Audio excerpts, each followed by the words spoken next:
प्रणिता, अत्यंत महत्त्वाची ही बातमी म्हणावी लागेल, कारण भाजपमध्ये आज 2 माजी महापौर हे प्रवेश करणार आहेत आणि त्याच पद्धतीने काही माजी नगरसेवकसुद्धा आहेत. पण या संपूर्ण प्रवेश प्रक्रियेला भाजपचेच आमदार देवयानी फरांदे यांनी विरोध केल्याचं आपल्याला बघायला मिळतोय. मी नाशिकच्या भाजप कार्यालयाबाहेर आहे. खूप मोठ्या प्रमाणात कार्यकर्ते असतील किंवा पदाधिकारी असतील हे जमा झालेले आहेत आणि या संपूर्ण प्रवेशाला ते विरोध करतायत, घोषणाबाजी करतायत. खरं तर जे निवडणूक प्रमुख आहेत देवयानी फरांदे यांनी सुद्धा या संपूर्ण प्रवेशाला विरोध केलेला आहे. कारण मला कुठल्याही पद्धतीचं विश्वासात न घेता हे सगळे प्रवेश होत आहेत अशा पद्धतीचं म्हणणं देवयानी फरांदे यांचं आहे. कार्यकर्ते जमलेले आहेत मोठ्या प्रमाणात आणि विरोध होतो मोठ्या प्रमाणात. काय तुमचं म्हणणं आहे? असं बिलकुल होणार नाही.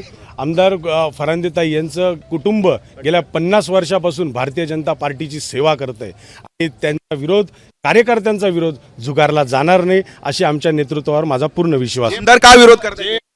आमदार कार्यकर्त्यांच्यासाठी विरोध करतायत त्या, बाकी त्यांचा वैयक्तिक स्वार्थ काही नाही.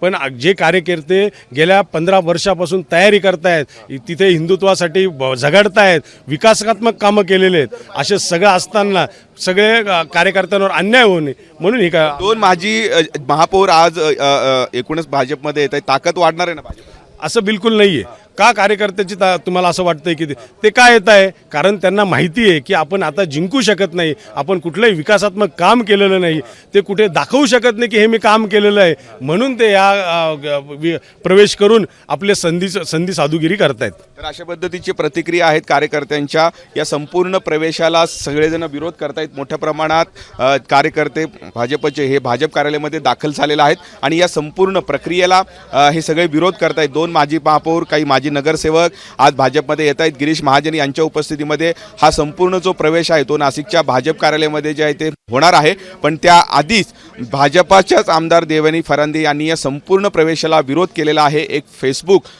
पोस्ट टाकत या प्रवेशाला त्यांनी विरोध दर्शवलेला आहे. मला कुठल्याही पद्धतीचं विश्वासात हे घेण्यात आलेलं नाही आहे असं पद्धतीचं त्यांचं म्हणणं आहे. आणि त्याच पद्धतीने जे तिथले स्थानिक लोक आहेत, स्थानिक नेते आहेत, जे इच्छुक उमेदवार आहेत, त्यांना डावलून बाहेरच्या लोकांना जे उमेदवारी देण्यात येत आहे असंही काही कार्यकर्त्यांचं म्हणणं आहे. त्यामुळे भाजपमध्ये या सगळ्या प्रवेशाआधीच मोठा महाभारत घडतोय. त्यामुळे आता या सगळ्या प्रवेशावरती गिरीश महाजन काय एकूणच माहिती देतात किंवा काय प्रतिक्रिया देतात हे बघणं महत्त्वाचं असणार आहे.